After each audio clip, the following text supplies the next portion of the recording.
অনেক ভালো লাগছে এবং অনেক খুশি হয়েছি যে আমরা নতুন বই পেয়েছি। নতুন বইয়ের ঘ্রাণ আমার অনেক ভালো লাগে এবং নতুন বই পড়তেও আমার অনেক ভালো লাগে। আমি এবারে ক্লাস 6 এ উঠছি।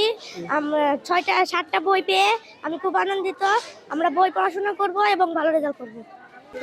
কেমন লাগছে? অনেক ভালো অনুভূতি, অনেক ভালো। অবশ্যই কেন? কারণ নতুন বই পাইছি, তারপর সম্পূর্ণ বই পাই নাই, 7টা বই পাইছি, আরো 5টা মনে হয় পাওয়ার কথা। আচ্ছা, ভালো লাগছে। হ্যাঁ, ওইটা আমাদের 4 তারিখের মধ্যে।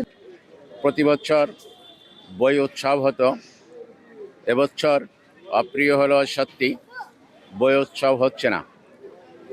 তিনবারের প্রধানমন্ত্রী বেগম খালেদা জিয়ার এন্তেকালে 31 তারিখ ছিল সাধারণ ছুটি, পরবর্তী 3 দিন হলো জাতীয় শোক দিবস। এই শোক দিবসের কারণে উপরস্থ কর্তৃপক্ষের নির্দেশনা মোতাবেক আমরা বই উৎসব করছি না, শ্রেণীকক্ষে বসিয়ে ছাত্রদেরকে বই দিয়ে দিচ্ছি, অ্যাসেম্বলি হচ্ছে না। নতুন এবং ফিরে আসা গ্রাহকদের জন্য নগদে চলছে ক্যাশব্যাক সহ প্রতিদিন হাজারো উপহার জেতার সুযোগ। হবে আশা আর ফেরা, সারপ্রাইজ সেরা। আমরা অনাড়ম্বর পরিবেশে, যেহেতু 1 জানুয়ারি বই এসছে, আমাদের মেয়েদের হাতে আমরা বইটা তুলে দিলাম এবং আমরা রাষ্ট্রীয় শোক পালন করছি। যেহেতু সরকারের সিদ্ধান্ত, আমরা সেই সিদ্ধান্ত মেনেই সেটা বাস্তবায়ন করতেছি।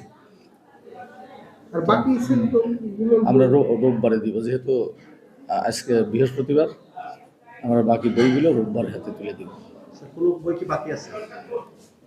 এখন পর্যন্ত আমাদের এইখানে 6, 7, 9 এসছে, 8 হয়তো এসে যাবে। 2-1 দিনের মধ্যে হয়তো সব বই আমরা পেয়ে যাব।